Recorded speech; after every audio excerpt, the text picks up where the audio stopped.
Hey guys, Will here. So today we're checking out something that I know a lot of you guys are really excited for. This is the VRS Direct Force Pro 15 and R295 steering wheel. Now, VRS certainly aren't new to the direct drive scene. A lot of you guys will be familiar with the DFP15, which has been around for quite some time and considered by many to be one of the best value for money direct drive wheelbases until the market kind of caught up in more recent years at least. So what we're going to be doing in today's video is checking out this new gear from VRS, seeing how it compares to both what's available in the market from other manufacturers these days, as well as seeing how it compares to the DFP20. So let's unpack all the details in today's video, and by the end of this, you should have a much better picture of whether this is going to be the right wheelbase for you or whether something else is going to be a better choice. So let's dive in.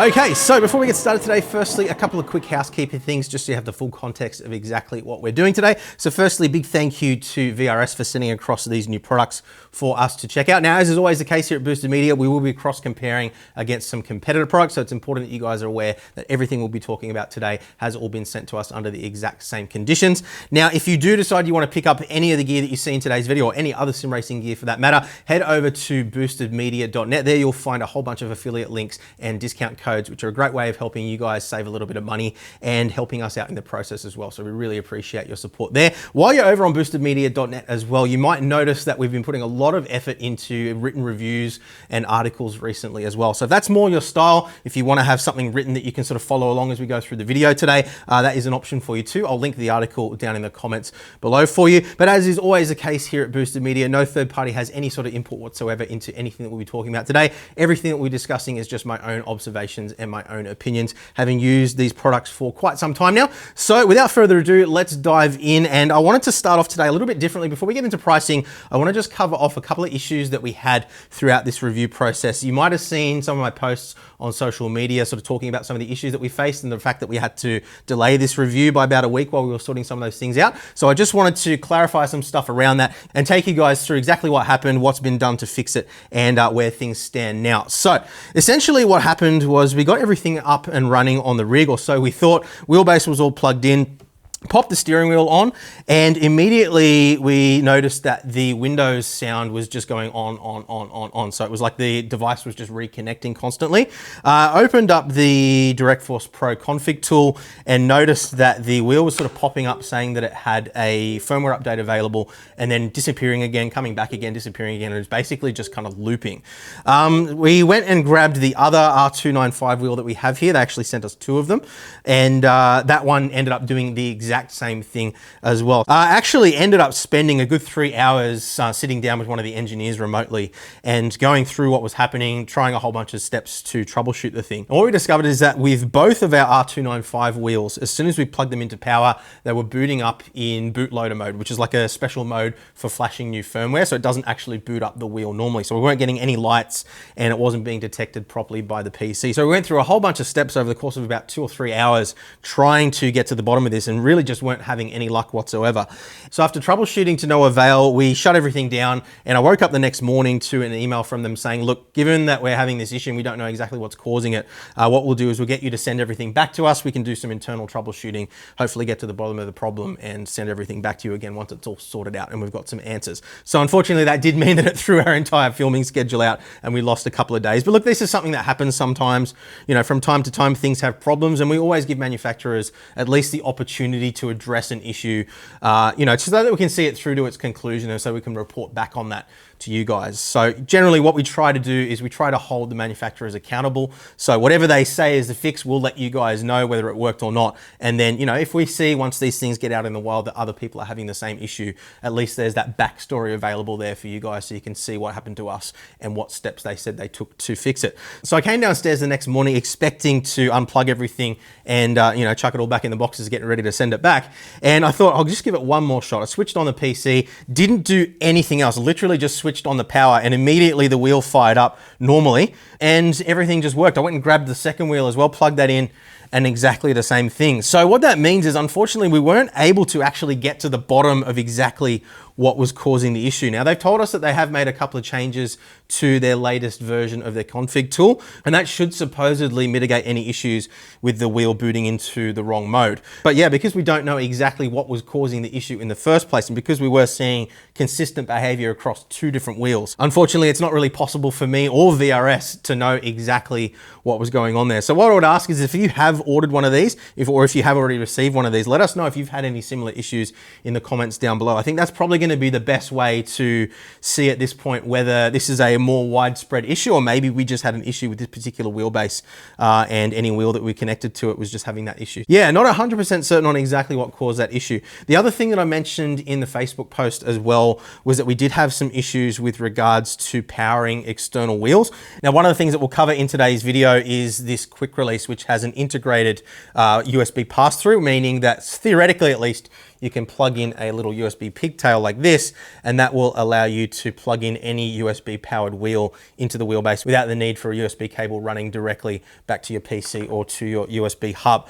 Now, what we found is that a couple of wheels had issues with their power draw. And as I mentioned in the Facebook post, this isn't the first time we've seen this issue, which is why I specifically test this with every wheelbase that has a USB pass-through. So we did end up testing a whole bunch of different wheels and measuring the current that they draw. And what I found is that, yeah, the Gomez wheels that have an integrated screen did cause problems for us. We weren't actually able to get them running under any circumstances, even if I did turn down the brightness of the LEDs as VRS suggested. And we did also run into a couple of stability issues running the McLaren Artura Ultimate wheel from Asher Racing. Now, that one was an interesting one because that actually has a lower current draw than a lot of the other wheels that we tested, but even still, occasionally when we fired it up, we were getting interference on the screen and the typical kind of vocore display issues that you would see when you've plugged it into a power source that isn't sufficient for supplying the current that's necessary to run the wheel properly. So I can't really explain exactly why that particular wheel was an issue. Now, we didn't test every single wheel available on the market, so it's by no means completely conclusive. But the other wheels that we tested, so the CSX3, the Rexing My RS2, and the Solpec Spectra XR, none of those had any issues at all. We plugged them in and they fired up immediately. So a bit of to and fro with VRS on this one as well. So as it turns out, when VRS designed these wheelbases, they designed them with the standard USB 2 protocol in mind, which calls for a current capability of 500 milliamps. So that means that you should be able to plug any device in and power it that draws no more than 500 milliamps. Now, the reality is that a lot of these wheels that we're talking about here do draw significantly more than 500 milliamps. And this is an issue that we've run into with quite a few other manufacturers as well. If you saw a review of the Simagic Alpha Evo bases with the QRA pass-through adapter, which is very similar to this one, exactly the same issue there as well. Actually worse than what we had with this. We weren't able to get most wheels that we had here in our collection working with that. Now, Simagic told us that they were working on that problem, they were aware of it, and they should hopefully have it fixed soon, but they weren't really able to elaborate on that. VRS, on the other hand, were a lot more transparent on this. They said that the current limitation on this, which is based on the IC or the integrated circuit that they're using to actually deliver power through the USB pass-through, is limited to somewhere between about 600 and 900 milliamps. So basically up to 600 milliamps, you shouldn't have any issues. Anything over that, it's not necessarily guaranteed to work. Now, they are looking at a couple of options to mitigate this. Initially, they told me that they were likely to upgrade the IC responsible for delivering power in the next batch of wheelbases. And I kind of went back to them and said, well, you know, what does that mean for people that have bought the old model? You know, are they going to get an upgrade, or, you know, how is that going to be managed? Because it's not really fair for somebody who bought the same product to have a limitation that people that bought it later on wouldn't have, and, you know, they'd be able to run any wheel that they choose to run on it. And they came back to me after a couple of days of sort of trying to figure out what they were going to do, and they said, look, the majority of wheels are working at this point with that 600 milliamp limitation. So at the moment, it's going to stay the way it is, and they may revise that further on down the track if it does prove to be a significant issue. So I wanted to fully disclose all the details around that to you straight off the bat here, because obviously there were quite a few questions floating around with regards to that. And I think it's really important to be as transparent as I possibly can for you guys, not only so that you guys have all the information, but so that manufacturers can be held accountable for, you know, coming good on what they've told us as well. So with all that information out there, yeah, let us know if you do already own one of these, whether you've run into any issues. Let us know what wheels you've tried on yours and whether or not they've worked. And yeah, let's try and get a bit of a list going of compatibility. I know VRS are working on their own list as well, but obviously I can only really comment on things that I've tested myself, so I'm not going to share those details with you. But just like what we saw with Simagic, they are definitely aware of the issue, and it is something that they're actively sort of monitoring monitoring and working on. So we'll see how that situation evolves over time. But as it stands right now, the majority of wheels that we tested this with, and every wheel that we tested that doesn't have a screen, was absolutely fine. So hopefully that clarifies any confusion around some of the stuff you might have seen on social media. But with all that said, let's get in now and talk about pricing on the DFP15 and the R295. So for the sake of simplicity here, I'm going to give you the pricing in US dollars. VRS's website has a really cool design where you can actually drop down a menu, choose the country where you're wanting to have the product delivered, and it will adjust the pricing based on your location and your local currency. So it's very easy to see your own local pricing. Just make sure that you are factoring in any additional shipping costs, import duties, taxes, and so forth into your decision making. Different manufacturers handle that kind of thing differently. So just make sure that if you are comparing pricing against competitor products, you're not going to be in for any nasty surprises with any import duties or anything like that. So the DFP15 15 Newton meter wheelbase comes in at 649 US dollars. The R295 wheel comes in at 349 US dollars. So you might remember years ago now we reviewed the VRS Formula wheel, and at the time we felt like it was a good wheel but pretty overpriced for what it offered in terms of feature set. In the time since then, they have reduced the price of this wheel quite significantly, all the way down to 399 US dollars at the time of filming. So this wheel does have a higher build quality overall, better quality materials and so forth, but it doesn't have the same feature set as what we have here. It emits essentially all of the lighting. So you don't have the programmable RGB buttons, you don't have the flag LEDs or the RPM strip on this particular wheel. But for more detail on that, you can check out our full review of that wheel. Just be mindful if you are watching that review that the price has dropped significantly since we initially did that review. So just check out the more up-to-date pricing for that one. But we'll unpack the wheel in more detail as we get on through today's video. Now, just for a quick comparison's sake here as well, I mentioned earlier in the intro, the DFP20. Now, this was originally released as a 20 Newton meter wheelbase. More recently, they've made this same hardware available in a range of different strength levels that are basically limited through a firmware lock. So what that means is that you can get into the ecosystem exact same hardware for a much lower price than originally, and then upgrade to different strength levels over time should you wish to do so, or just jump straight up to the 20 Newton meter if you wanted to do that as well. Now, I know quite a few people don't like that kind of practice simply because, you know, they feel like you're paying for a piece of hardware and then they're locking out certain features of that hardware and making you pay extra to unlock it.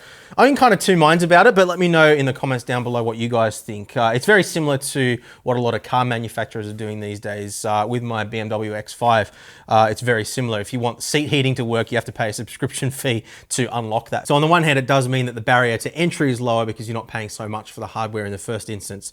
But, you know, I can understand why people might feel like, you know, they're paying for the hardware already. They've already paid for the hardware. Why should they have to pay more just to make it work to its full potential? But anyway, the pricing there, you're looking at 449 for this wheelbase locked to 6 Newton meters of peak strength, or you can buy it as a 9 Newton meter for 549, a 12 Newton meter for 649, 15 Newton meter, so the exact same as what we have here, for 749, so 100 US dollars more expensive than what we're paying for the DFP15, which is interesting. We'll get into that in just a minute. Or 847 US dollars for the fully unlocked version, although elsewhere on the website, they list the exact same thing for 799 US dollars. So I'm not sure exactly what the story is there. But yeah, you can get in touch with them if you buy one of the lower tier unlock levels and then upgrade it by paying just the difference between the two to unlock the higher torque levels should you need them further on down the line. But we'll get into some of the comparisons in the driving experience in just a moment, because it is a really interesting comparison that they're kind of competing with their own product here. So there are also some wheel and base or wheel pedal and base combos available on their website too. So if you are looking at buying into an ecosystem for the first time, it's definitely worth checking those out. That's a good way of saving yourself a little bit of money if you are buying everything together. Then we also have the wheel side quick release available, which is a standard D1 spec or NRG style quick release, but it does have that USB pass-through feature that we were referencing just before. So that guy's going to set you back 89 US dollars. Now, just to clarify there, you do only need to buy that if you are planning on powering your wheel from the base. If you're running just like a rally style wheel that doesn't have any buttons on it, or you're okay with running a USB cable back to your PC, you can just pick up any NRG or D1 style quick release and it will click onto this. You can see there are little cutouts here which allow the grooves in the quick release, and that is purely just to make sure that it does align correctly and not damage any pins or anything like that. But if you don't have any electrical connection in your wheel, you can just use a standard D1 or NRG style quick release. What you can't do though is plug in another wheel that uses a D1 or NRG style quick release like a MOZA wheel or a Simagic wheel wheel that has its own power and data, because that will likely cause damage to the wheel, if not the wheel and the base if you do that. So just be mindful of that. But it is just a standard USB protocol pass-through. There's no proprietary protocol or anything funky going on like that. So you can plug in any USB device or any USB wheel into that and it should work. Just factor in those current limitations that we're talking about at the start of the video. Now, interestingly, they have also made a similar slip ring and power delivery system available for the DFP20. We don't unfortunately have one here that I can show you, but it basically looks the same as this. It's got a little USB plug on it. And what that means is that you can plug the base in via a second USB cable, and then you have that USB pass through into your wheel without having to have a USB cable that rotates with the wheel. So that guy's gonna come in at $99 US. So just to quickly compare with a couple of competitor products here, the Simagic Alpha Evo Pro that we reviewed recently, which comes in at 18 Newton meters of peak strength, that's $699 US.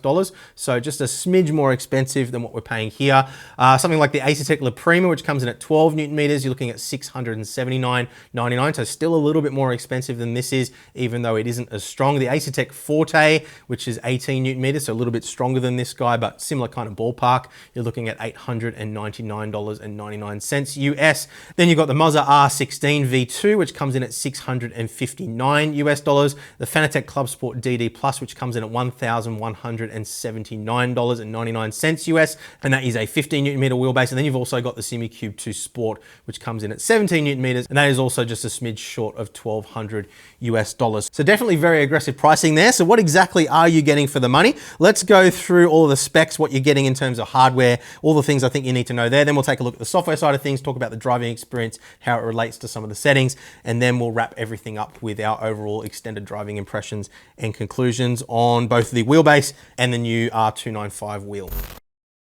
So what exactly are you getting for your money here with the DFP15 and the R295? Let's start off with the wheelbase here. So you're getting a all metal external construction here. Everything on the outer shell here, including the front and rear fascias, is all cast aluminium. The motor shaft and quick release is all aluminium as well. I think that might actually be machined, but not 100% certain on that. It does look a little bit tighter tolerance than what we see on the shell. So it does have that professional industrial kind of style look to it, unlike what you'll see on some competitor products.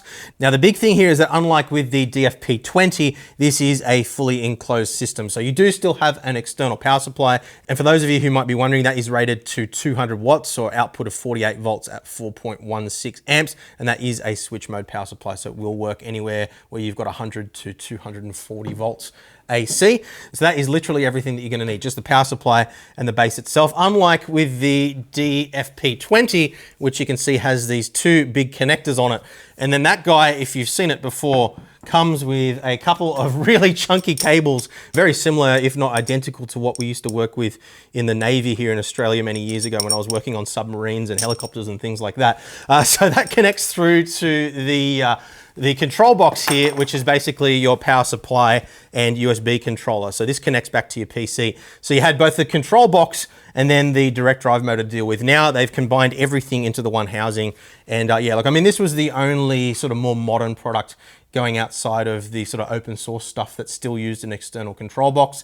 Look, I mean, in reality, once you've got everything mounted up on your rig, provided that you've got a way to route those cables cleanly, it's not really a problem. But I know if given the choice, all other things being equal, people are always gonna go for a more compact package. At least that's what I would do. So yeah, it's definitely an upgrade in terms of the form factor here and how the whole thing is presented. I'll put some dimensions and weights up on the screen for you now as well. But look, it is a pretty bare bones design. It's literally just a direct drive motor, 5-pole, permanent magnet synchronous servo motor for those who might be wondering. It has the USB pass-through as we discussed before. And then if we flip around to the back of it, you can see it is pretty simple. It's literally just your power input over here. You've got your little emergency stop key. It doesn't come with a emergency stop button. So you have to have this little bypass or jumper installed. That does come in the box, but there is of course the option for an emergency stop. And then next to that, you've got your USB-B connection for connecting across to your PC, and then just your little momentary power switch next to that. And that is literally all that you're getting in terms of inputs and outputs. So there's no provision for connecting any external peripherals through to this. And of course it is only PC compatible. So any other devices that you might be wanting to use, you would just connect directly to your PC. So not really a problem, but obviously does limit the ability to use this with consoles, even if they were to look at doing compatibility down the line. So just one little thing to be mindful of there. But yeah, I mean, all the essentials are covered here. It is passively cooled, so you can see it does have these little fins built into the aluminium casing here to increase the surface area and bleed off heat. So there's no active cooling fans or unnecessary moving parts or anything like that that could wear out or start to get noisy over time. In terms of other key specs, we already talked about the peak torque at 15 Newton meters of strength. We'll get into what that means for the driving experience a little bit later on. Encoder resolution is 21-bit, and that means you get 2,097,152 individual points of resolution throughout a 360-degree rotation. So if you can feel that many individual steps in a rotation, you are definitely more sensitive than I am. Look, most wheelbases these days are using somewhere between 16-bit and something like a 21-bit resolution. What that means, in theory at least, is that the wheelbase knows more precisely exactly where it is throughout its rotation, so it's able to move to different positions a little bit more accurately. But in the real world, I think that anything over about 16-bit is absolutely fine. So I certainly don't see that as being a massive selling point or anything like that. And we already talked about the 600 milliamp current limitation for the quick release, so we don't need to cover that again. The other thing that you guys need to be aware of is mounting solutions. So again, we'll put dimensions up on the screen for you, but we do have a standard front mount here that is going to be compatible with the majority of front mounts on the market. So anything that's compatible with your Simagic bases or your Simagic bases, for example, will also be compatible with this. I really like what they've done here as well in providing a couple of channels on the bottom for mounting T-nuts and bottom mounting this as well. So essentially the exact same design here is what you'll find on a CSL DD or Club Sport DD or DD Plus from Fanatec. So plenty of versatility there in terms of front and bottom mounting, which is always a good thing to see. So yeah, look, overall it's presented as a very high quality piece of equipment. Nothing there that doesn't need to be there. And I really appreciate that the entire thing is made of metal. There's no plastic anywhere to be found. So let's just quickly remove the rear cover, have a quick look at the internals, and then we'll move across to the steering wheel. So we've got the rear cover off now. You can see that it is a piece of cast aluminium with machining here for a nice close match up against the back of the wheelbase. So you can actually see some machining marks around this face, but all this part here is all cast, but a nice solid piece of aluminium, which really helps to dissipate heat. So just a couple of quick things to run through here. You can see the STM32 processor sitting over here. This is our Hall effect encoder over here. So if we have a look on this side, you should be able to see the little magnet just sitting in there. And as the shaft of the motor rotates, you can see that also rotates. You might actually even notice a little light coming on there as I rotate it. So what that does is it measures the variance in magnetic field as the shaft rotates, and that is how it's able to determine its position in space without having to have any physical contact or mechanical moving parts. So that's pretty much become the industry standard over the last couple of years, exactly the same design that we see in the Simagic Evo if you go back and watch that review. You can see our 3 connections here through to the main motor, nice thick cables there as you would expect to see.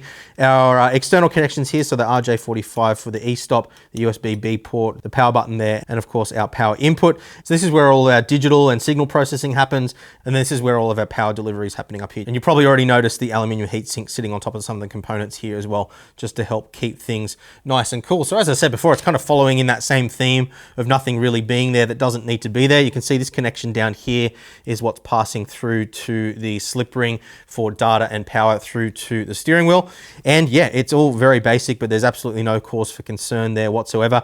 You can see the circuit board itself is stamped with VRS, so it is a proprietary design board that they're running here, unlike the Midge motor, which was just made by Midge to VRS's spec in previous generations. But yeah, all definitely nice and clean there. So let's move across now and take a look at the R295 wheel in some more detail.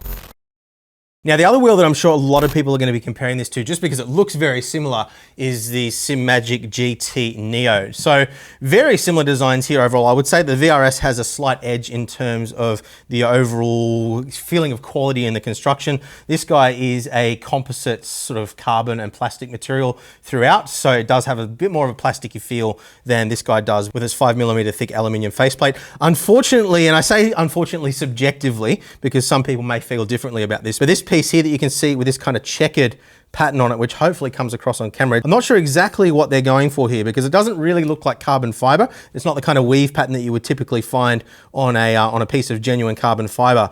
But this piece is plastic, and it does, to my eye at least, cheapen the overall look of the wheel. With the exception of the red anodized thumb encoders here, we are dealing entirely with plastic touch points for all the other buttons on the face of the wheel too. So that goes for the 10 RGB backlit buttons on the face of the wheel, the 2 7-way funky switches, which give you rotary encoder up, down, left, right, and push button functionality on both sides. Good for navigating through menus as well as black box. So I do always like wheels that have two of those. And then also plastic touch points on the 12-way rotary encoder / multi-position switches on the face of the wheel as well. So given that this is significantly more expensive than the GT Neo and not that far south of what you're paying for their Formula wheel these days, I mean, this just does present much more nicely to my eye, at least, with the full aluminium faceplate here. All these parts here are aluminium too. All the buttons, including the push buttons, which is rare on a sim racing wheel, even at this kind of price point, are all aluminium as well. And it just has a much higher quality look and feel overall, at least in my opinion, to what we have on the face of this new wheel. But look, I mean, that said, it does provide all the basics, everything that you're likely to need. And we'll get into more of the functionality side of things in just a moment when we look at the software. So don't skip over that part. They have made some really clever decisions with how they've implemented some of the functionality on this wheel, which I do think does give it an upper hand over some of the competition. So yeah, a 5mm thick aluminium faceplate here does have a plastic rear housing, but that is not a part of the structural rigidity of the wheel. It is absolutely solid, no meaningful flex whatsoever. We've got a diameter of 295mm, and I'll flash the weight up on the screen for you as well. But it's certainly not the lightest wheel I've felt of this kind of design, but it does have a kind of purposeful feeling to it. It's not overly flimsy and light feeling either. I do actually prefer a more heavy wheel in general, as long as it's not completely over the top, particularly when you're talking about something like a 15mm wheelbase. The rotating mass doesn't tend to be quite such of an issue. But look, all the buttons do have a good feel to them. The push buttons are nothing particularly remarkable, but they're on par with what you would expect and actually feel identical to the buttons on the GT Neo. So not really a whole lot of squish there. They are a pretty solid activation. Now, you may have heard me mention earlier on that they actually sent us two of these wheels. That is because the original one that they sent us did actually have an issue with the buttons rattling a little bit. Now, that was something that they identified themselves and actually proactively sent me a second wheel rather than me questioning it. So it's good to see that attention to detail. So we didn't have any issues with rattling buttons on this particular sample, although we did test the other one that they sent us and we did find that the buttons rattled on that. So obviously whatever changes they've made there have been effective. The thumb encoders have a really nice feel to them, nice solid clicks in each position, and whether you're driving with or without gloves, absolutely fine in operation, no complaints there whatsoever. The 7-way funky switches do feel a little bit cheap just simply because of the plastic touch point there, but look, the actual operation of the switch is absolutely fine, not really any different to any other wheel at this kind of price point in the market, so certainly nothing to complain about there. Nice solid snaps in each position for the rotary encoder / multi-position switches as well, although again, I would prefer to have aluminium anodized touch points at this kind of price point, but it is what it is. And then of course, as you mentioned earlier, we do have flag LEDs on either side, as well as a RGB LED rev strip in the middle here. And as you'll see when we get into the software in just a minute, all of the LEDs on the wheel, including the LEDs around the rotary encoders and the push buttons on the outside, are all completely customizable and programmable. So you can have them respond however you want through SimHub software. And they do have some really good profiles available for the wheel straight out of the box as well. So you don't have to get in there and program it all yourself. Pretty standard on most wheels these days, but good to see that they've followed suit there. Flipping quickly over to the back of the wheel, you can see the same NRG/D1 spec quick release here. Don't really need to cover that in any detail anymore. No meaningful flex there whatsoever. And as we've said with regards to Simagic and MOZA in the past, I believe this still to be the best OEM quick release on the market, not only because it's nice and solid and easy to operate, but because the barrier to entry here is relatively cheap as well compared to other manufacturers like Asetek, Fanatec, and so forth. So good choice there to go with this NRG style quick release. It is different from the quick release that we saw in the previous generation with the DFP15 and this wheel. And again, for more detail on that quick release, you can check out those videos. But yeah, I think this is a good choice. As far as the shifters and paddles are concerned, we've got two analog paddles down the bottom with both a dual axis and bite point clutch mode. Again, we'll talk about that when we get into software in just a moment. And two Hall effect shifters here as well. Now, these have got a nice solid snap to them. In addition to the stickers that I'll show you in just a moment, they do also include some little adhesive rubber pads here. And the idea with those is that you can take those off and slide them in between the arm of the shifter and the cage, and that will dampen down the sound. So I did test these out on the other wheel, and it does dampen it down quite a bit in terms of noise, but it also does make it feel a little bit more squishy on the return as well. So it's good that they give you the option of installing those rather than just sort of forcing you to have that feeling. That way you can set it up to how you like it, but it is a very, very noisy wheel without those dampers installed, to the point where if you're trying to drive with this thing next door to somebody that's trying to sleep or study or work or something like that, it is probably going to be a deal breaker. So definitely a good thing that they included those. Now these are cast aluminium touch points throughout, so there's no real meaningful flex here whatsoever. If you really get into it and pull on it unrealistically hard, you can make it flex a little bit, but it's certainly not bending like a lot of the cheaper plastic wheels that you might be familiar with do. And yeah, no major complaints there whatsoever. Again, we will get into some of the extended functionality of these when we get into software in just a moment. But look, for what it is, I think it does a good job. It is, for me, a little bit difficult to justify the additional cost for this over something like the GT Neo, given that this is significantly cheaper. But look, I mean, there are going to be a lot of people that don't want to have a Simagic logo staring them in the face when they're not using a Simagic wheelbase. So yeah, I think for what it is, they have done a good job in terms of the mechanical hardware. And when we get into the software and adjustment side of things in just a moment, you'll see where I think that they've made some really good design choices with regards to some of the things that you can do with this wheel. So that said, I think that covers everything we need to in terms of the hardware. I did promise that I would just quickly show you the stickers as well. So we do have some nice high quality printed stickers there, which give us basically every single thing that you could imagine. Nice surrounds for the rotary encoders as well. Plenty of labeled functionality there. No complaints at all with regards to the stickers. We do see some manufacturers with RGB LED backlit buttons opting for the white background with black text, or giving you the option of both. Whereas with these particular buttons, if you do want to label them, you are only going to have a black face with the light shining through that button. And they do include a little set of plastic tweezers as well to make installation a little bit easier. But I think that's everything you need to know at face level regarding all of this hardware. So let's take a look now in more detail at the software and configuration side of things. Okay, so this is the VRS Direct Force Pro config tool. Now this is a more recent release from VRS. If you remember back to our previous reviews of VRS hardware, they were running individual software packages which looked quite outdated, and meant that you had to run multiple software packages for different devices. Thankfully, that is all a thing of the past now. And if you've seen my complete direct drive buyer's guide from last year, this is the same software that we were running there, just a more updated version of the same thing. So the major difference here is that all the various different VRS devices within their ecosystem are all integrated into the same software now. So it means that you can manage them all in one convenient place, just like what we see with most sim racing manufacturers' ecosystems these days. So it's nothing particularly unique, but definitely a nice clean way of doing things here. So you can see on the left-hand side, we've got our wheelbase, pedals in the middle, and our steering wheel on the right-hand side. Those will obviously change depending on what device we have connected. We do have the ability, if we click on the settings menu here, to switch between a light and dark mode as well.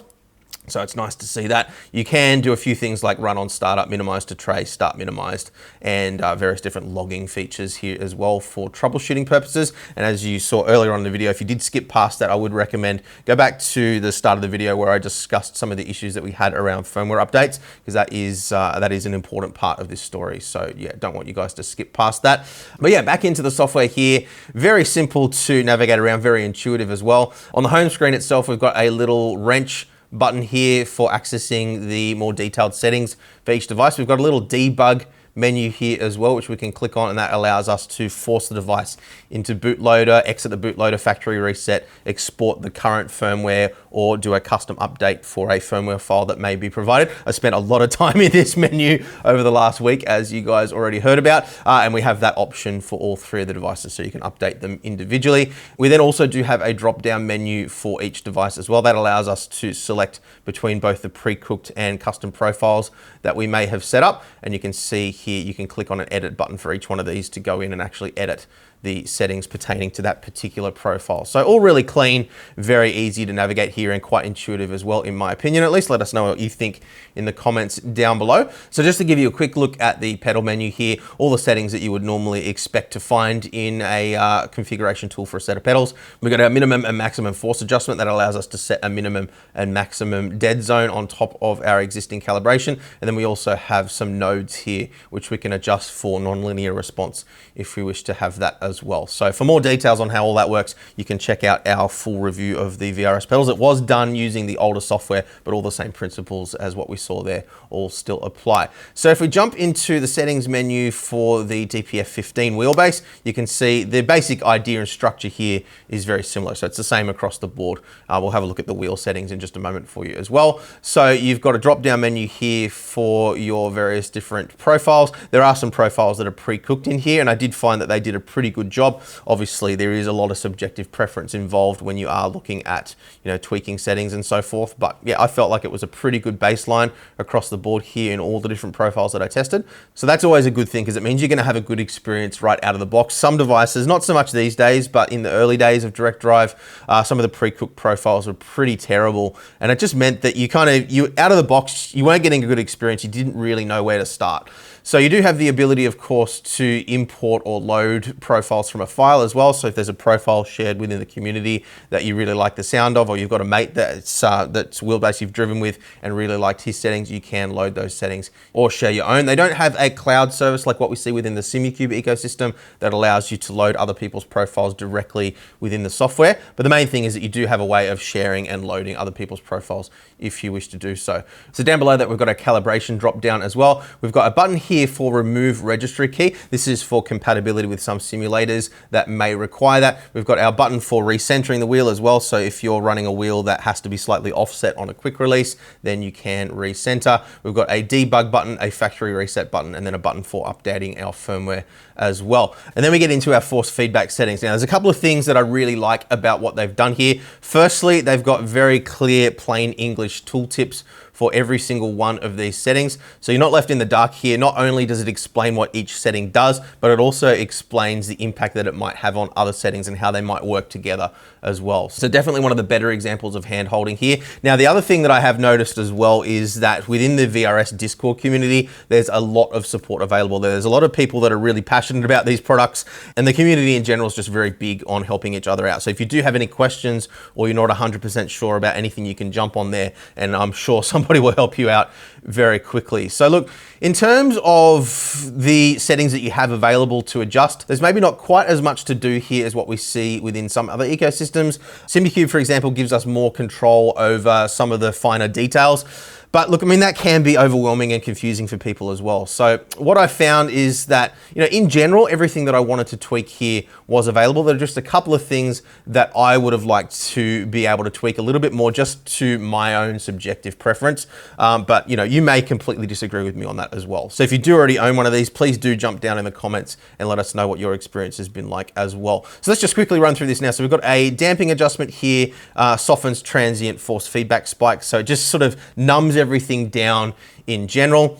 So what I did find here is that if I was running my slew rate adjustment to balanced or quiet, generally a damping of 0 was absolutely fine. When I ran the performance mode here, it did bring out some of the more granular detail in things like road textures and so forth, which, depending on the simulator that I was using, did tend to feel a little bit robotic. And what I mean by robotic is that occasionally some of those effects would feel a little bit too pronounced or a little bit, overly sharp, I guess you could say. So adding a little bit of damping did definitely help with that. Did still tend to find that overall the performance setting was a little bit too over the top for me. And this is one of the adjustments that I wish we did have. I found that balanced was maybe a little bit too far the other way. The wheel didn't quite feel as reactive as I would like it to feel, but then in performance mode, it felt a little bit overreactive. So personally, I would like to see them introduce a sliding scale adjustment for slew rate rather than just 3 options here. That, I think, would allow me to dial in the exact feel that I was looking for out of this particular wheelbase. Obviously, the motor is capable of producing those effects because it can go above and beyond what I was wanting to feel in terms of granularity and detail. But I did find it a little bit frustrating not quite being able to dial it in exactly where I wanted to have it, and then having to use some of these other filters to sort of try to get it in that ballpark. Generally speaking, the less filtering you're running overall, the more connected to the car you're likely to feel, because you're feeling exactly what the game is outputting. But of course, game developers can't account for the characteristics of every single motor out there, and that's why we need things like filtering to get the feel that we like, and of course just fine-tuning it to our own personal preference. Now, the other thing that I like that they've done here is they've given us the ability to change how these filters are actually applied. So we've got a use device and game effects. So that is applying the filter at both a driver level and as a filter on the output of the game. You can have that set to device effect only, so driver level only, and game effect only if you wish to. So that would just operate as a filter on the output of the game itself. So I found that this could have quite a profound effect in some titles. So I would recommend having a play around with these. And again, jump in that Discord community and have a look at some of the settings that have been shared there as well. This is just the default iRacing 360 profile that we're running here, just with a little bit of extra friction and inertia added to my subjective preference. And running additional friction and inertia is something that I have actually been roasted for within the VRS Discord in the past. So again, it is a very subjective thing. I found that having a little bit of friction here, you know, you can see I'm only running 7% and 7% inertia as well, just made the wheel feel a little bit more like it was actually mechanically connected to something inside the car. But again, depending on how you have your game force feedback set up, you may or may not need that at all.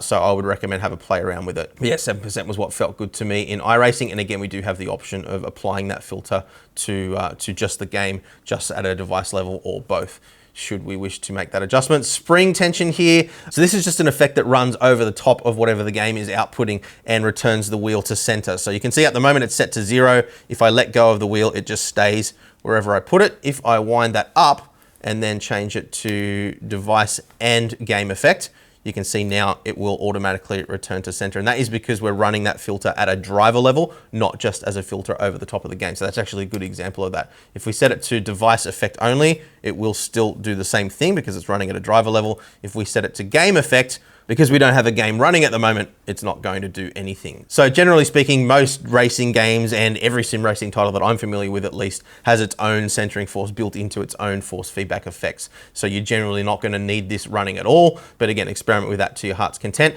We then have a couple of smoothing filters here as well. Now, you remember I said earlier with regards to some of that granular detail feeling a little bit over the top. You can play around with these smoothing filters to get things dialed into how you like them as well. It would be quite cool, in my opinion, if there was an advanced button here that allowed you to actually tweak these filters like what we see within Simucube. I know a lot of people don't play with a lot of that filtering, but it would be cool to have a little bit more manual control. But you can see we've got 4 legacy filters here, 2 responsive, 1 optimal, and then 3 soft filters. What I found in general overall here is that running these filters to try and counteract that overreactivity of the wheel that I was discussing before did tend to numb down everything a little bit too much. So I actually preferred to run this at either optimal or one of the responsive profiles and then add a little bit of damping on top to just water that down to my subjective preference.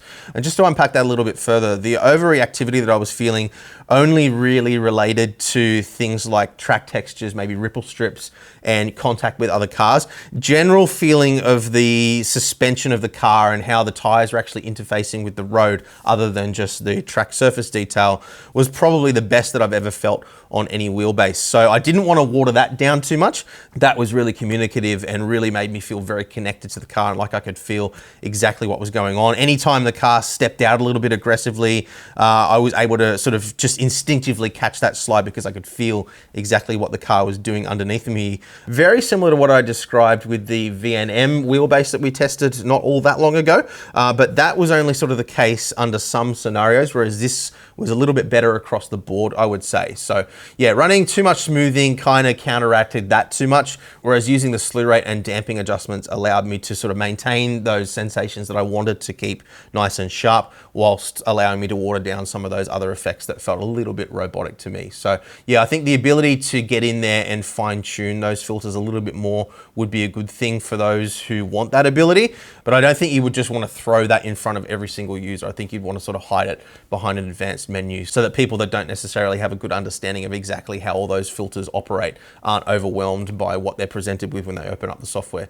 So we then have the ability to adjust static force reduction. So that will allow us in scenarios like heavy cornering to slightly reduce the amount of output from the wheel so that we're not being completely overwhelmed by the strength mid-corner and we're still able to feel some other effects.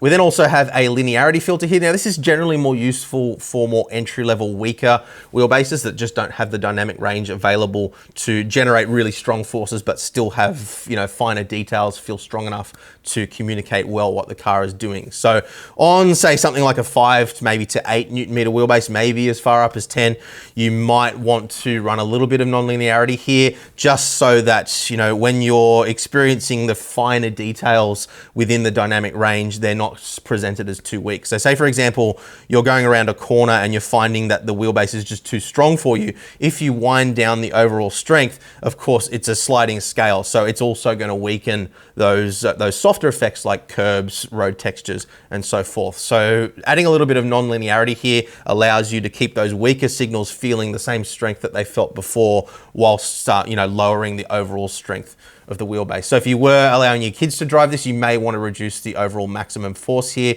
to limit the dynamic range to a safe level, and then add a little bit of non-linearity if you found that some of those weaker effects were just feeling too weak once you'd done that. So that is what that filter does. We already talked about the slew rate adjustment. Again, we've got the option of performance, balanced, and quiet modes here. You will find that in performance mode, the wheelbase does become quite noisy. Now, that is not a complaint pertaining to this device specifically, because the reality here is that this is producing a lot of granularity in the details that you just don't feel with other wheelbases. And those kinds of high frequency, fine details do just generate noise. You see exactly the same thing with true force on the Logitech wheelbases, full force, if they ever do actually get that running for consumers. When we tested that out 18 months ago now on the Fanatec bases, exactly the same thing. As soon as you introduce that granular detail, that high frequency detail, it does generate more noise. So it's certainly not a complaint, but if it is a problem for you, you can dial it back.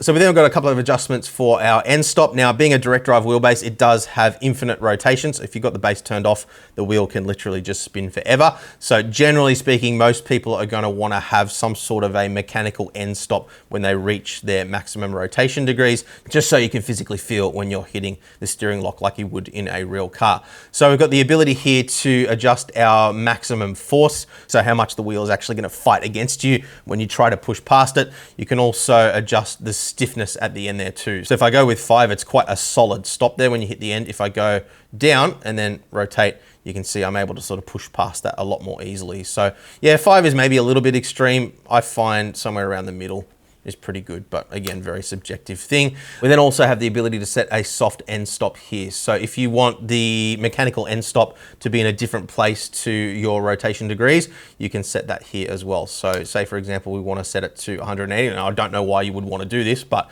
now you can see the wheel is stopping at 180 degrees, even though we're not reaching our maximum steering angle, as you can see here in the adjustment. So it only seems to work in the one direction. If I wind this above my rotation degrees, so say to 2160, you can see it does still have the end stop set to where the rotation degrees are. So yeah, a little bit weird, the implementation there. I'm not sure if that's a bug, because logically you would think that it doesn't make any sense to have the rotation mechanically stop before you reach 100% of what you have it set in the rotation degrees. But again, that is just my interpretation of the setting. I would generally leave that set off. Anyway, and then we've got our adjustment here for rotation degrees. So as I said before, if you're running a Formula style car, you might want to set this down to say 360 degrees. For most stuff, you're probably going to leave it at 900 anyway, because most sim racing titles automatically adjust. But if you are running something like a truck sim, for example, you can wind that all the way up to 2160 degrees. So that is well and truly covered. I'm just going to quickly set that back to 900 again. Whoops, 9,000 is probably a little bit too much. And then below that, the maximum force adjustment, as we were discussing before. So this is just the amount of total dynamic range available. So being a 15 Newton meter peak wheelbase, I would generally recommend for most adults, leave this set to 100% and then just reduce the gain level inside the game. That way you're able to make use of 100% of the dynamic range that's available on the wheelbase. And that's going to minimize things like clipping. But if you do have small children using your rig, then you would definitely want to look at winding this down just to make sure that they're not going to end up being injured, because this is definitely powerful enough to hurt you, even though it's not as powerful as some of the really high-end stuff that is out there. Definitely strong enough. So let's quickly have a look at the R295 steering wheel settings as well. Now, obviously this will vary depending on the steering wheel that you have connected, but these are just the settings for the R295. So I really like what they've done here. It's very obvious to me, having reviewed probably close to 100 steering wheels at this point, that this has been heavily influenced by, you know, proper sim racers that really know what's important to other sim racers. So we've got the ability to make our basic adjustments. So we can set this as a single axis or dual clutch or independent axes. So if you aren't able to use pedals for some reason, you can set a throttle and brake, or maybe you want to have a brake and a handbrake or something. Like you basically assign these two axes to whatever function you want in terms of analog inputs inside whatever game you might be playing. In single axis or dual clutch mode, you can see now we have a bite point. So we release our right hand in the case of this setting currently, and then we release our left hand to get the car underway. So you would set that bite point to the friction point of the clutch on the car that you're driving, and then you would adjust that bite point depending on exactly where you need it for that particular car. Now, one thing that we don't have here that we do see on a lot of other steering wheels these days is the ability to make those adjustments from the wheel themselves. Unfortunately, at least to the best of my understanding as it stands right now, there is no way to do that on this wheel. So that means you will have to Alt-Tab out of the game and make this adjustment. Now, look, that's one of those things that, occasionally you might be starting a race and you realize on the starting grid that you've forgotten to set your bite point. And, on a steering wheel that allows you to make that adjustment on the wheel itself, it's generally pretty easy to make that adjustment quickly on the fly before the race starts. If you're having to Alt-Tab out of the game, it could potentially be race destroying. So hopefully in most cases you would have this set anyway, but that is the reason why I always like to see the ability to make this adjustment directly from the wheel itself rather than having to rely on the software. So then moving into our rotary switch settings, I really like the fact that they've given us the ability to adjust the mode for each one of the 3 rotary switches independently. On a lot of other wheels, you'll have to choose a mode which will then determine how all of the switches operate. So we've got a 12-way rotary pulse mode here. So that is going to send a different signal depending on what position we have the switch in. So you can see as I rotate the switch around, it's actually pulsing a different input. That means that, for example, you could have position 1 correlate with engine map 1 inside the game, position 2 with engine map 2, and so forth, assuming of course that the sim that you're running understands individual inputs like that. If you're running a sim that doesn't, you do of course have the option for encoder mode, and you can see now it's going to send a pulse up and down depending on how I rotate the switch left or right. So that will allow you to increase or decrease a setting for games that don't support individual inputs for each setting. There is also a 12-way rotary mode here as well, which is latched. So you can see now every time I rotate the switch, it's constantly sending the signal for that particular position. So which mode you need this in is going to just purely depend on the game or sim that you're playing, but it's great that they have modes for all 3 of these scenarios so that all bases are covered. And then you have exactly the same setting for your right rotary switch, this guy here, and of course the middle one as well. So it all works in exactly the same way. I'm going to set that back to pulsed for now. Encoder pulse width as well. This is something that I always like to see. This means that when we've got our switches set to encoder mode, it will adjust the length or duration of the pulse in either direction. So if we increase that to 210 milliseconds, you can see now it stays on for a little bit longer. So that allows you to fine tune the input to make sure that inside the game, the button is behaving exactly the way you expect it to. Some wheels that don't have an adjustment for this, you may find that some sims you rotate and you have to turn it a couple of times to get it to actually make the adjustment inside the game, or you might find that it's a little bit too sensitive. So it's basically like a sensitivity adjustment is probably the best way to understand exactly what this is doing. Over on the right hand side here now, we've got adjustments for our shifter attack point and hysteresis. So because these shifters are using Hall effect sensors rather than a mechanical switch as we saw earlier, this allows us to adjust exactly where that activation takes place throughout the stroke. So rather than having to actually click into the fully depressed position, you can see as I pull that paddle towards me, it's actually activating the shift a little bit before it clicked. So I'll set it to about 50%, I think.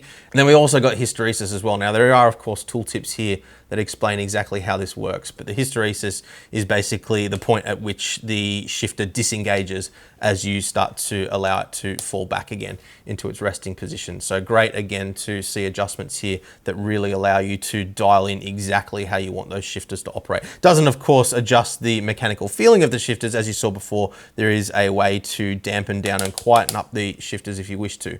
But yeah, in terms of how they actually respond, it's good to have those adjustments. So then under clutches, we already talked about the adjustment for the bite point. You then also have the ability to adjust your dead zones top and bottom for the clutch too, to make sure that you're not accidentally riding the clutch a little bit if you are resting your hand on there for some reason, and making sure that you are actually reaching 100% when you pull the paddle all the way in. So good to see that as well. Over on the right hand side here, we have an adjustment for our overall LED brightness, as well as the ability to set individual colors for the LEDs on the wheel. But this wheel is also SimHub compatible. Now, I'm not going to spend a whole lot of time here because, you know, it does operate fundamentally the same way as any other wheel that is SimHub compatible. But if you just quickly bring SimHub up here, so LED brightness, you can also set mechanical inputs for adjusting settings on the wheel itself as well. So say, for example, you want to set a button for increasing and decreasing the brightness, you can do that here, color presets, telemetry LEDs, and so forth. So all pretty self-explanatory. They've also partnered up with ATSR, which is a custom LED profile creator, to create some really funky profiles. And just to give you a quick idea here, you can see as I rotate the thumb encoders, the LEDs around it are pulsing in either direction. So if I go down, it pulses down. If I go up, when it wakes up again, it'll pulse up, left and right. And you also may have noticed before, if I put the wheel back into 12-way rotary pulsed mode again, we should actually see there it goes. So in 12-way rotary pulsed mode, you can see now as I rotate that switch, the segment relating to the position that I've got selected will go dark. So we can see exactly where that is now. There are, of course, stickers, as we saw before as well, that you can overlay on this, but yeah, that works quite nicely. And again, of course, being SimHub, the sky's the limit in terms of creativity here. So you can customize these to behave however you want. You do have individual profiles here for button lighting, telemetry LEDs, and individual LEDs too. So if you want to set up the flag LEDs to behave a little bit differently from these pre-cooked profiles, you can do that, of course. And yeah, there's plenty of guides available, so I'm not going to spend any more time here going into more detail on that, but yeah, it's a pretty standard feature these days. Most wheels you would expect to see some level of SimHub integration, but we do have complete control over all of the LEDs on the entire wheel through SimHub if we wish to do that.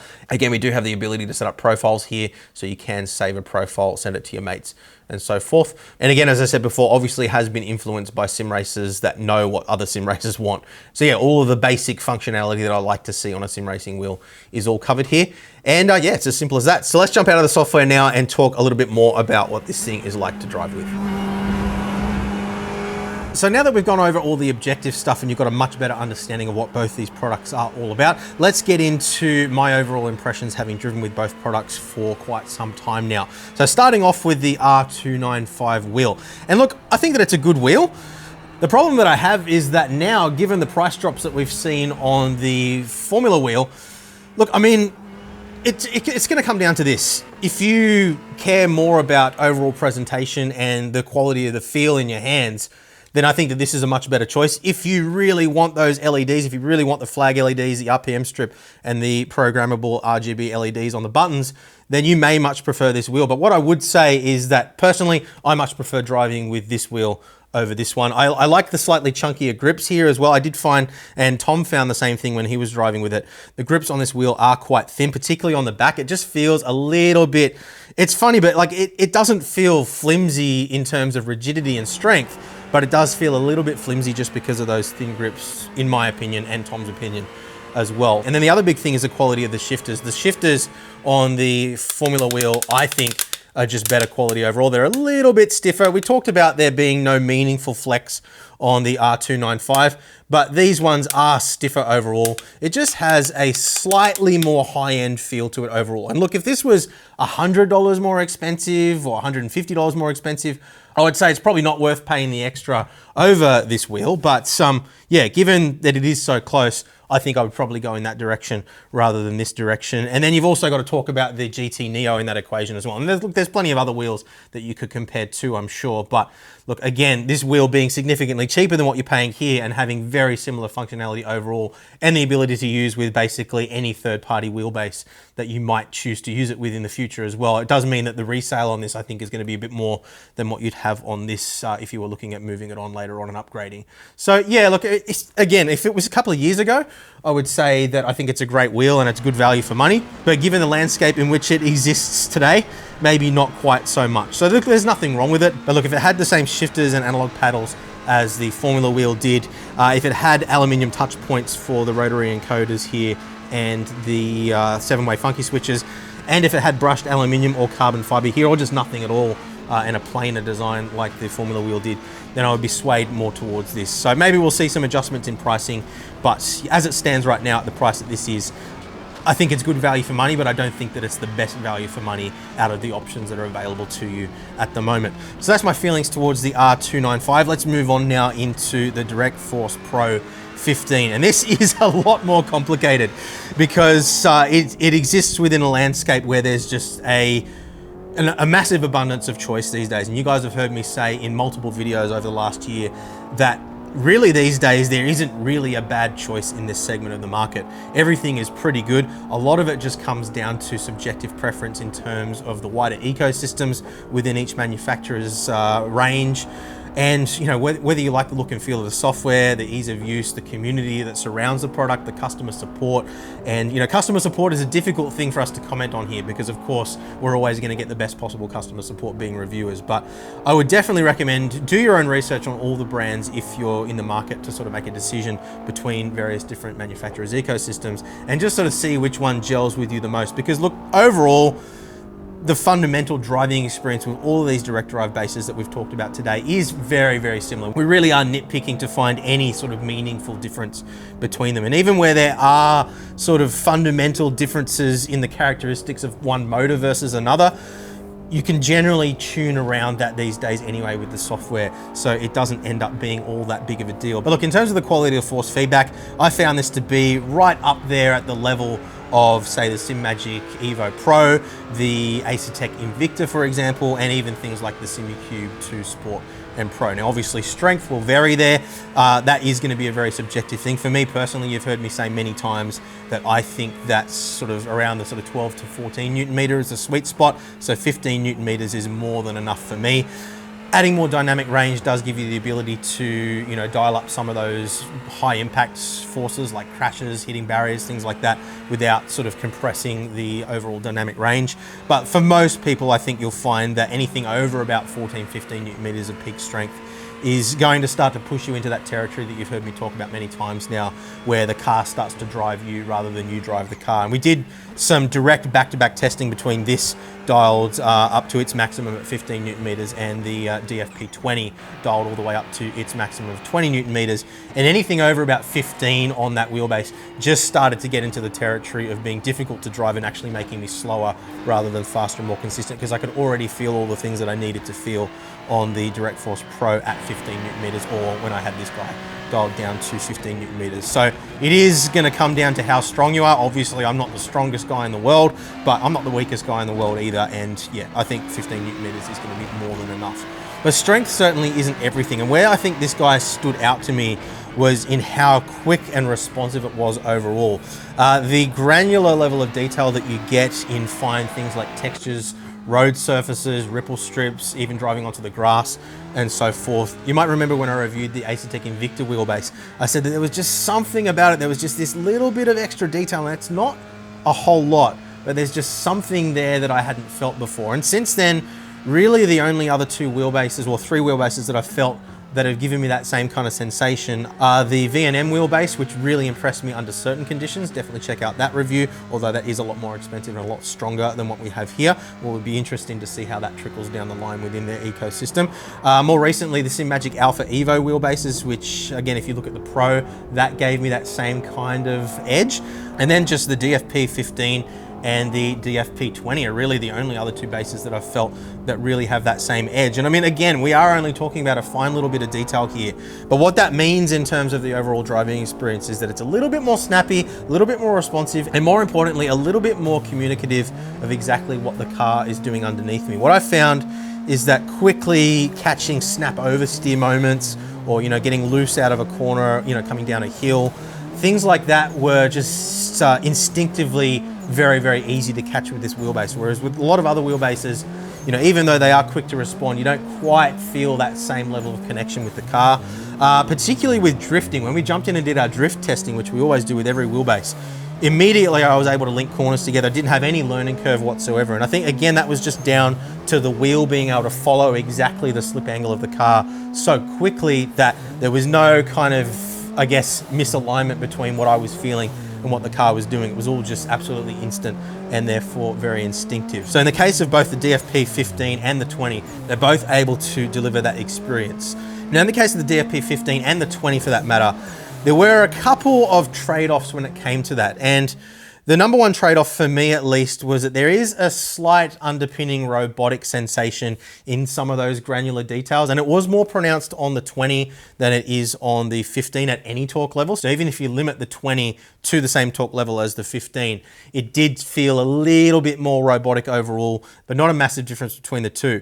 And this ties in with what I was talking about during the software section, where I said that I would like to see a scaled adjustment for the slew rate rather than just having 3 different settings that you could choose between, because I found that the most responsive settings started to get into slightly robotic territory with some of those more granular details, whereas the slower setting was a little bit too far the other way, and I found that I had to start to run some other filtering to kind of counteract that. So it just means that when you've got little micro adjustments going on, the steering does feel a little bit more notchy, a little bit less refined than it does on some other wheelbases that compete at this kind of top end level.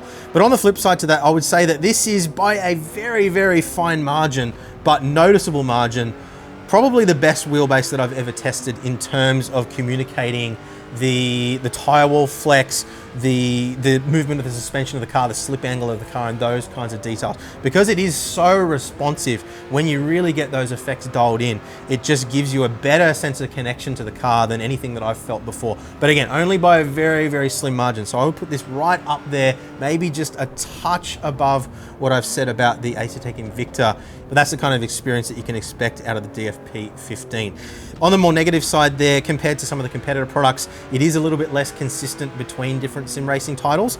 So when you're driving a GT3 car in iRacing and then you jump straight into ACC, for example, there are some fundamental characteristics that feel a little bit different between the two. Now you can tune around that using profiles in the software, so it's certainly not a problem, but something that I always look for is consistency between wheelbases in how they feel between sim titles. So I just wanted to comment quickly on that as well. But to put all this in the correct context, just like what I said about the Simagic Evo bases recently, this is definitely right up there in terms of value for money. It makes it, products like this make it very difficult, in all honesty, to recommend things like, your Simucube 2 Sport, for example, these days, because this does, in my opinion at least, provide a marginally better overall driving experience than a Simucube 2 Sport does. It has the advantage of the USB pass-through as well, which is something that you don't get in the Simucube ecosystem. And yeah, when you consider how much cheaper it is than a Simucube 2 Sport at this point in time, Simucube really need to come out with something new pretty soon, or have some sort of a revolution in their force feedback or something like that to keep people buying their products, because these things are getting really, really, really good. So to summarize that, I would say, is 15 Newton meters of peak strength enough? For the vast majority of people, I would say absolutely yes. I think once you go beyond that level, you start to get, as I said before, into the territory of the car driving you rather than you driving the car. And yeah, look, beyond that, in comparison to other manufacturers' ecosystems, again, the margin is so slim that it really is just going to come down to whether you value those characteristics that we've just been discussing and how you feel about the wider ecosystem. You might be swayed towards Simagic simply because they've got a bigger selection of wheels, they've got shifters, they've got pedals, and everything can run all through the one software package, whereas with VRS, you've only got a selection of a couple of wheels. Their pedals, of course, which are excellent, and I would definitely recommend you check out our review of their pedals. They're definitely among the best value for money pedals that we've ever tested here, but they don't have that wider ecosystem of things like shifters, handbrakes, and so forth. So that might be a reason that you might want to consider others. But yeah, pitting it against the rest of the competition, and again, you can go back and look at our price comparison earlier on in the video. What you're getting here in terms of value for money is exceptional. So yeah, that summarizes it in comparison to the rest of the market.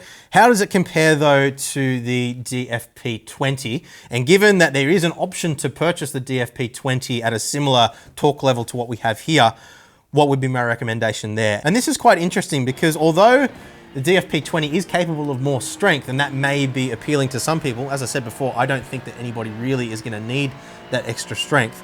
I think that it's great that we have a fully integrated product here. All you have is the external power supply and that's it. A lot of people aren't going to like the clumsiness of the big thick cables and the control box that we looked at earlier with the DFP20. But look, overall, I do think that the quality of the force feedback is very, very slightly a little bit cleaner on the DFP15 than it is on the DFP20. And it's, again, like the fundamental characteristics between the two, the level of detail, the way the car is communicated to the driver is almost indistinguishable between the two of them at the same torque levels. And that goes from, 6 Newton meters all the way up to the 15 Newton meter cutoff of the DFP15. But where I found there was a slight advantage with the DFP15 was that with the 20, there's a very, very slight underpinning fuzziness, particularly around center when you're dealing with sort of micro adjustments in the steering and, you know, just that really fine detail that we were discussing before. There's just a slight kind of texture that you can feel on the 20 running the same settings as what you have on the 15. Now you can filter that out by running smoother filters and a little bit of damping, but on the DFP15 that wasn't necessary. So what that tells me is that the characteristics of this motor are maybe a little bit more suited to sim racing, a little bit more refined maybe in this case than what they are with the 20, given that this is older technology. So while they are very similar, when you consider that this is cheaper than what you'd be paying for the DFP20 at the same torque level, I don't see any reason why somebody would buy the 20 over the 15, particularly considering that you will have to spend extra again to get that slip ring quick release system on the 20, whereas it does come already integrated on the DFP15. So in summary, if you're looking at buying into VRS for the very first time, I would suggest try to find a friend that has a strong wheelbase and experiment with the strength levels. See where you feel like the sweet spot is for you. My guess is that you're probably going to find it's going to be somewhere between about 10 and 14 Newton meters of peak strength, depending on what you've driven with before. If you find that to be the case, then I think that this is going to be absolutely fine for you. Don't feel like you're missing out by not having the ability to unlock that extra 5 Newton meters, I guess is what I'm saying there, because I think with the dynamic range available here, all other things being equal, this is the better value proposition over the 20. But if you already own a 20, you absolutely shouldn't be throwing that on the market to buy one of these, because you're not going to see a significant difference between the two by any means. It's certainly not a meaningful upgrade over a 20. It's just that if you were buying for the first time, I would say this is the better value option rather than the 20. So look, I hope that that all makes sense, guys. Look, just to quickly touch on the issues that we had that we mentioned at the start of the video as well. Look, I was satisfied with the way VRS dealt with it. It is always really awkward when you can't figure out exactly what's caused a problem and then it suddenly resolves itself before you're able to do any troubleshooting. We did send them over all the logs and everything that we had as well, but all it really showed is just that the wheel was booting up in bootloader mode and not really any other useful information there. So look, all we can really do is just share the story with you guys as we've done. Ask you guys in the comments to let us know if you do have any issues as well. But overall, look, I think they've done a really good job here. And look, at the end of the day, if you're looking in this market segment, you know, my advice is this: there isn't a massive difference between any of these products that we're talking about today.